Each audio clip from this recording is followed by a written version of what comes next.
அனைவருக்கும் வணக்கம். 6 செய்வானை நாடி வினை நாடி காலத்தோடு எய்த உணர்ந்து செயல். செயலின் தன்மை, செய்பவனின் திறம், செய்யத்தகுந்த காலம் ஆகியவற்றை முழுதும் உணர்ந்த பிறகே செயலை செய்பவனிடம் ஒப்படைக்க வேண்டும். இதனை இதனால் இவன் முடிக்கும் என்றாய்ந்து அதனை அவன் கண் விடல். இந்த செயலை இந்த காரணத்திற்காக இவன் திறமாக செய்து முடிப்பான் என்பதை ஆராய்ந்து அறிந்த பிறகே அதனை அவனிடம் ஒப்படைக்க வேண்டும். நான் ஆகப்பெரிய ஆள் ஒருவரை நான் குறிப்பிட்டேன். அந்த செயலை அவர் சரியாக செய்து வருகிறார் என்பதற்கு வெளியுறவுத்துறையினுடைய அமைச்சர் ஜெய்சங்கர் கடந்த 10 ஆண்டுகளாக சிறந்த முறையிலே அரசுக்கு வழிகாட்டுகிறார்.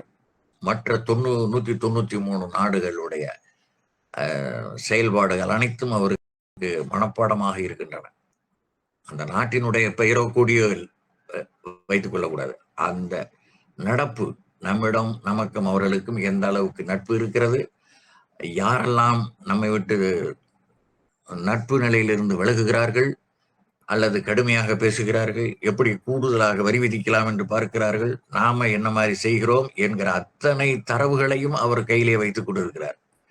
அதனாலதான் அவருக்கு அந்த பொறுப்பு ஒப்படைக்கப்பட்டிருக்கிறது. அதற்கு முந்தைய அரசாங்கங்களிலும் அவர் அந்த வெளியுறவுத்துறை செயலராக இருந்து மிகச்சிறப்பாக பணியாற்றியதன் வெளிப்பாடுதான் அந்த அந்த பதவி அவரை தேடி வந்தது. என்றாலும் கூட நம்ம தமிழ்நாட்டு மக்கள் இப்ப இருக்கிற அரசாங்கத்துக்கு ஒரு உறுப்பினரை கூட கொடுக்கவில்லை. வேறு மாநிலம் அவரை தேர்ந்தெடுத்து இருக்கிறது, தமிழனை. அந்த அடிப்படையில தான் அந்த 2 பேரும் இந்திய அரசாங்கத்தில் முதன்மை பெற்று இருக்கிறார்கள். இதனை இதனால் இவன் முடிக்கும் என்றாய்ந்து அதனை அவன் கண் விடல் என்ற திருக்குறள் வழியில் அரசு நடந்து கொண்டிருக்கிறது. அடுத்து 8ஆம் குறள். வினைக்குரிமை நாடிய வென்றை அவனை அதற்குரியனாக செயல். இதுக்கு 185வது குறளை சேர்த்துக் கொள்ள வேண்டும், இணைத்து படிக்க வேண்டும். 185 என்பது புறங்கூறாமையில 5வது குறள்.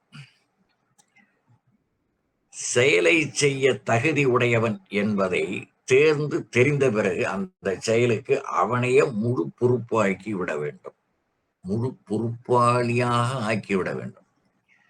அப்பதான் அவன் சுதந்திர உணர்வோடு செயல்பட முடியும். கண்காணிப்பு என்பது வேறு, அது ஒரு விதமான கண்காணிப்பு. ஒருவன் மீது ஐயப்படுகிற போதுதான் அதிக கண்காணிப்பு அவன் மீது தேவைப்படும். அதுவும் பட்டுப்படாமல் செய்ய வேண்டும். ஏனென்றால் அவனுடைய தனித்தன்மையையும் பாதுகாக்க வேண்டிய பொறுப்பு தலைவனுக்கு உண்டு, தலைமை பொறுப்பில் இருப்பவருக்கு உண்டு. இதற்கும் கூட நம்ம வெளியுறவுத்துறை அமைச்சர் ஜெய்சங்கரை நம்ம உதாரணமாக எடுத்துக்கொள்ளலாம். அந்த பொறுப்பை முழுமையாக அவர் பாரத பிரதமர் அவர்கள் அவரிடம் முழுமையாக ஒப்படைத்திருக்கிறார். இப்ப 185வது குறளை இதில் இணைத்து படிக்க சொன்னேன். அதாவது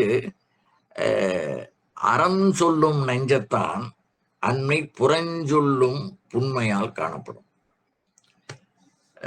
அதாவது அறத்திற்குரிய செயல்களை பற்றி ஒருவர் வாய் நிறைய பேசினாலும், அறம் தொடர்பா எல்லாம் வாய் நிறைய பேசுவாங்க, ஆனால் அவர்களிடம் புறங்கூறுகிற எண்ணம் இருக்குமானால் அந்த அறம் எல்லாம் தவிர்ந்து போய்விடும் என்பதை சொல்லுவதுதான் இந்த குறள். ஆகையினால ஒருவரை பற்றி ஒருவர் புகார் சொல்லுகிற போது அதை அவர் தலைமை பொறுப்பில் உள்ளவர் 2 பேரையும் வைத்து அதை தீர்வு செய்ய வேண்டும். அப்பதான் யார் பொய்யர் என்பது வரும். அதே அதிகாரத்துல புறங்கூறாமையில 3வது குறள்ல சொல்றார், புறங்கூறி பொய்த்துயிர் வாழ்தலின் சாதல். இப்படி சாவிடாங்கிறார். எவ்வளவு கோபம் பாருங்க. வெகுளாமைய சொன்ன திருவள்ளுவர் சினமென்னும் சேர்ந்தாரை கொள்ளி என்றெல்லாம் சொன்ன திருவள்ளுவருக்கு இந்த இடத்துல வருகிற கோபம் இருக்கு பாருங்க. புறங்கூறி பொய்த்துயிர் வாழ்தலின் சாதல் அறங்கூறுமாக்கம் தரும். நீ இப்படி புறம் சொல்லுவதனால அறத்திற்கு கேடு வந்துவிடும். அதனால நீ உன்னால அது மாதிரி புறம் சொல்லாமல் இருக்க முடியாது என்று சொன்னா இப்படி சாவுங்கிறார். சாதல் அறம் கூறும் ஆக்கம் தரும். அறவான் இருப்பதனாலே அறவழி நடப்பவனால நமக்கு ஆக்கம் கிடைக்கும். நீ புறம் சொல்லி கொண்டிருந்தால் நீ போய் சாவு. எவ்வளவு கோபம் பாருங்க. புறங்கூறி வெறுமன பொய்த்து, புறங்கூறி பொய்த்து உயிர் வாழ்வதை விட, உயிர் வாழ்வதை விட சாதல் போய் சாவு. எவ்வளவு கோபம் பாருங்க.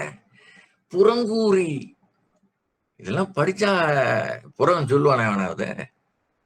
யாரையும் அவனை பத்தி அவனை பத்தி இவனை போட்டு கொடுத்துட்டே இருப்பானா? இதெல்லாம் போய் சேரல. இது நம்ம தமிழ் வாத்தியார்களை தான் குறை சொல்லணும். 99 விழுக்காடு தமிழ் வாத்தியார்கள் தான் குறை சொல்லணும். உன் பாடம் யாது? உனக்கு இது பாடத்துல வரலனா கூட இது சொல்லி தொலை. நீ சொல்லி தொலைச்சினா தான் அது போய் சேரும். சொல்ற வழியில சொல்லணும். கோல் மூட்டாத, அது பாவங்கிறாரு. அது உன் தலைமுறையே கெடுக்குங்கிறார் திருவள்ளுவர். இன்னும் கோபமா உன்னை போய் சாவிடாங்கிறாரு. தயவு செஞ்சு புறங்கூறுதலை, அடுத்தவனை பற்றி கோல் மூட்டுதலை செய்யாதே என்று இந்த புறங்கூறாமையை அறங்கூறான் அல்ல செய்யணும் ஒருவன் புறங்கூறான் என்றால் இனிதுன்னார். அங்கே நீ அரசியல் ஒண்ணுமே செய்ய வேண்டாம்டா, நீ போட்டு கொடுக்குற வேலையை நிறுத்தி விடு. அதுவே நீ செய்யற மிகப்பெரிய அரசியல் என்று சொல்கிற. வேற அரசியல்லாம் நீ எதுவும் செய்ய வேண்டாம். நீ அடுத்தவனை பத்தி இல்லாது போடலாம் அதெல்லாம் சொல்ற பாரு, அதை உற்றுங்கிற. ஏன்னா இது ஒரு கணக்குவாத்தியார் போய் சொல்லிட்டு இருக்க முடியாது.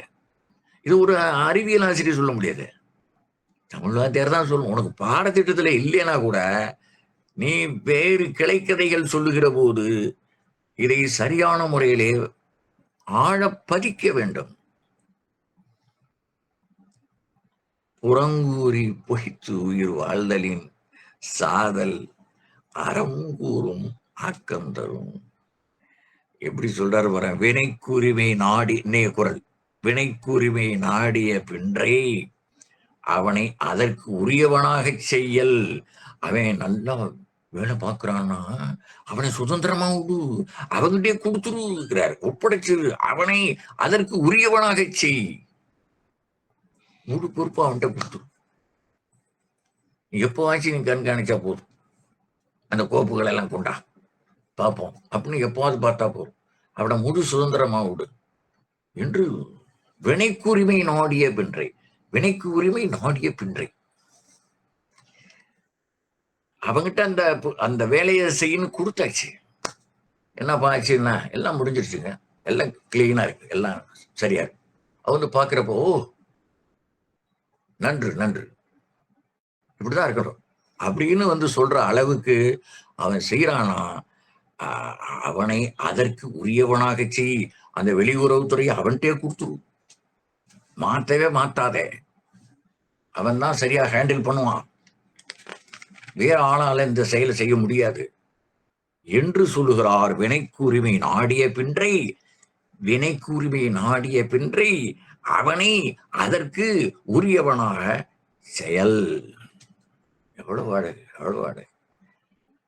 9 வினைக்கண் வினை உடையான் கேண்மை வேறாக நினைப்பானை நீங்கும் திரு. வினைக்கண் வினை உடையான் கேண்மை வேறாக நினைப்பானை.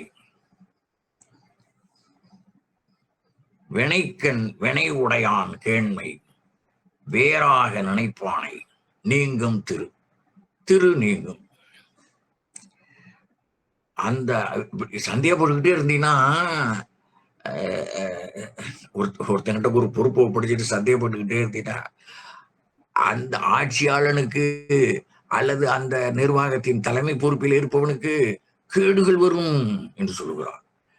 கேண்மை வேறாக, கேண்மை என்பது உறவு, வேறாக நினைப்பானை திரு நீங்கும். நீங்கும் திரு என்பதை திரு நீங்கும் என்று போட்டால் அவனுடைய அதனால் கிடைக்கக்கூடிய நலப்பாடுகள் அனைத்தும் அவனை விட்டு போய்விடும். யாரை? தலைவனை விட்டு போய்விடும். ஏனென்றால் அவனை சுதந்திரமாக நீ இயங்க விடவில்லை. ஒன்றும் கேள்வி கேட்டு அவனை வேலை செய்ய விடாமல் தடுக்கிறாய். வினைக்கண் வினை உடையான், அந்த அந்த செயலேயே செயலுக்குரியவனாக, கர்ம வீரனாக, செயல் தலைவனாக இருக்கின்ற ஒருவனை நீ சந்தேகப்பட்டுக் கொண்டே இருக்காதே என்று சொல்வதுதான் இந்த குரல்.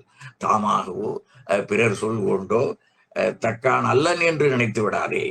நலப்பாடு உடையவன், நலப்பாடு உடையவனிடம் உள்ள நலப்பாடுகளை நீ சரியாக கண்காணித்து அவனை நியமிக்கவில்லை என்றால், அல்லது அவனுடைய சுதந்திரத்தில் தலையிட்டு அவனுக்கு கொடுத்த வேலையை நீயே கெடுப்பான்.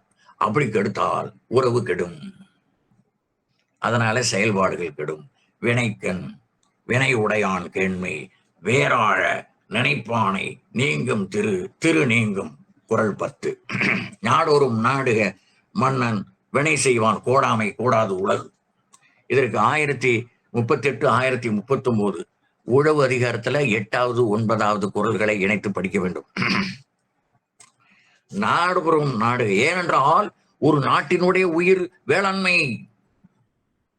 நாடோறும் நாடுக மன்னன் வினை செய்வான் கோடாமை கோடாது உலகு. இதை குறளுக்குள்ளே பார்க்கிறோம், வேற பொருளே வேண்டாம். இந்த மன்னன் முதலாவதா மன்னன் நாடோறும் நாடுக, மன்னன் நாள்தோறும் நாடுக. நாடோறும் என்றால் நாள்தோறும் நாடுக. அடுத்து வினை செய்வான் கோடாமை, வினை செய்வான் கோடாமை உலகு கோடாது. எப்படி இந்த ஏழு சீர்களை ஒரு அகஜாக வேலை பண்ணணும். எப்படி பண்ணணும், இப்படி பார்க்குற பாருங்க. 3வது சீரை முதல்ல போடணும், 1வது 2வது சீரை அடுத்தடுத்த இடங்களிலே வைக்கணும், 4வது சீரை அதற்கு அடுத்த இடத்திலே வைக்க வேண்டும், 5வது சீரை அதற்கு அடுத்த இடத்திலே வைக்க வேண்டும், 7வது சீரை 4வதாகவும் கோடாது என்பதை 5வது சீராகவும் போட்டு இணைத்தால் பொருள் விளங்கும். மீண்டும் பாருங்க. மன்னவன் நாடொரும் நாடுக, மன்னவன் நாடொரும் நாடுக வினை செய்வான் கோடாமை உலகு கூடாது. இங்க உலகு என்பது ஒரு நாடுன்னு வைத்துக் கொள்ளணும். இப்ப நம்ம ஒரு சிற்றரசனாக இருப்பவங்க கூட என்ன பண்றாங்கன்னா, சக்கரவர்த்திமா அல்லது பேரரசன்மா, இன்னும் பல்வேறு பொருள்களை எல்லாம் சொல்வார்கள். ஒரு மடாதிபதி மகா, அவருக்கு ஒரு பேர் சொல்லுவாங்க. அவர் ஒரு சிறிய மடத்தினுடைய அதிபர், ஒரு 1000 ஏக்கர் நிலம் இருக்கலாம். மகா சன்னிதானம், சன்னிதானம் என்று ஓவராக புகழ்வது, அதிகப்படியாக உங்களை பார யாருக்கும் உண்டுங்க, இது சாமியாருக்கு கூட இது தேவைப்படுது. இதெல்லாம் சொல்லாதையா அப்படி சொல்லணும். அவரு மகா சன்னிதானம் என்று நீ சொல்லாதே என்று சொல்லணும். மகா சன்னிதானம் யார்? கடவுள் மட்டும்தான் மகா சன்னிதானம். இந்த மகா சன்னிதானம் என்கிற வார்த்தையை பயன்படுத்தாதே என்று தன்னுடைய பக்தர்களுக்கு, தன் மடத்தின் வழிபாட்டாளர்களுக்கு அந்த மகா சன்னிதானம் என்று அழைக்கப்படுகிற அந்த துறவிதான் சொல்லணும். ஏன்னா எல்லாவற்றையும் துறந்தவர், காவி உடை அணிந்திருக்கிறாய், வேறு எதுவும் இல்லை உன்னிடம். அதை பாதுகாப்பதற்கு, அரசியல் செய்வதற்காக கொடுக்கப்பட்ட மடத்திற்கு நீ அதிபதியாக இருக்கலாம் என்றாலும் மகா சன்னிதானம் என்கிற பெயரை ஏற்கக்கூடாது என்பது நம்முடைய கருத்து. நாட்டை ஆள்கிற அரசன் பணியாளரின் செயல் நலத்தை நாள்தோறும் கவனித்து வர வேண்டும். பணியாளர் நலம் கோணாமல் இருந்தால் நாட்டில் நலம் கோணாது. அவனுக்கு என்னென்ன வேணும்னு பார்த்து செய்யணும். இப்ப ஜனநாயக நாட்டுல 6 மாதத்துக்கு ஒரு முறை அகவலைப்படி கொடுக்குறான் பாருங்க. யாராவது விவசாயிக்கு கொடுப்பானா, வணிகனுக்கு கொடுப்பானா, முடி வெட்டுறவனுக்கு கொடுப்பானா, துணி துவைக்கிறவனுக்கு கொடுப்பானா, அரசு ஊழியர்களுக்கு மட்டும் கொடுக்குறான். ஏன் அரசு ஊழியர் வேற வேலை செய்யக்கூடாதுங்கிறதுக்காக. அரசு வேலையை மட்டும் ஒழுங்கா கவனிக்கணும், நீ வேறு சைட் பிசினஸ் வச்சுக்காதே. அப்ப அரசு வேலையிலே தொய்வு ஏற்படும். பிறனிடம் கை நீட்டி வேறு பொருள் வாங்காதே, கருமம். அதனாலதான் 6 மாதத்துக்கு ஒருக்கா ஒரு முறை விலைவாசி குறியீட்டு எண்ணுக்கு ஏற்ப உனக்கு தொகையை கூட கொடுக்கிறான். இந்த வாய்ப்பு உனக்கு மட்டும் தான் அளிக்கப்பட்டிருக்கிறது, வேறு எந்த துறையில் உள்ளவர்களுக்கும் இப்படி இல்லை. அவர்களுடைய தலைவிதி. நீ கத்திரிக்காயை 40 ரூபாய்க்கு வாங்குகிறாள் என்றால் இந்த டிஏ கிடைக்காதவனும் 40 ரூபாய்க்கு தான் வாங்குறான். எல்லாருக்கும் அந்த லஞ்ச வாய்ப்பு இல்லை. எல்லாருக்கும் அதிகப்படியாக கூட வைத்து விற்கின்ற வணிக வாய்ப்பு இல்லை. இன்னும் சொல்ல போனால் வேளாண் தொழில் தவிர வேற எந்த தொழிலும் செய்யாதவனுக்கு ஒன்றுமே கிடையாது. அவன் அதிக விலை கொடுத்துத்தான் வாங்க வேண்டும். தன்னுடைய உணவை உண்பதை குறைத்துக் கொள்ள வேண்டும். வேறு வழி இல்லை விலைவாசி உயர்வினால். அதனால அரச அவனை நல்லா கவனிச்சுக்கிறான்ல, அரசு கவனிச்சுக்குது இல்ல, நீ ஏன்டா கைய நீட்டுற? அதை நம்ம வினை தூய்மையில சொல்லுவோம்.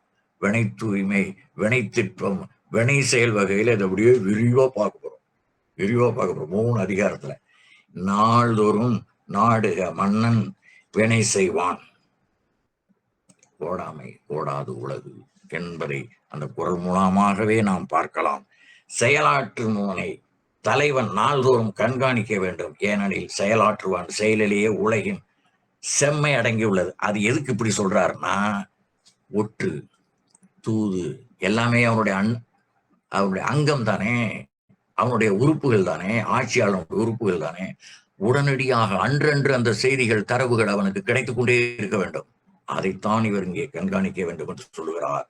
இதனுடைய கடைசி குரல், நாடொரும் நாடுக மன்னன் வினை செய்வான் கோடாமை கோடாது உலகு என்கிற இந்த 10வது குரல் நிறைவுடைகிறது. 52வது அதிகாரம் தக்கவனை தேர்ந்து தகுதியை பெருக்கு என்பது இதனுடைய முடிவு. பெரும்பலைகளை பார்க்கலாம். தக்கவனை தேர்ந்து தகுதியை பெருக்கு, தக்கவனை தேர்ந்து தகுதியை பெருக்கு.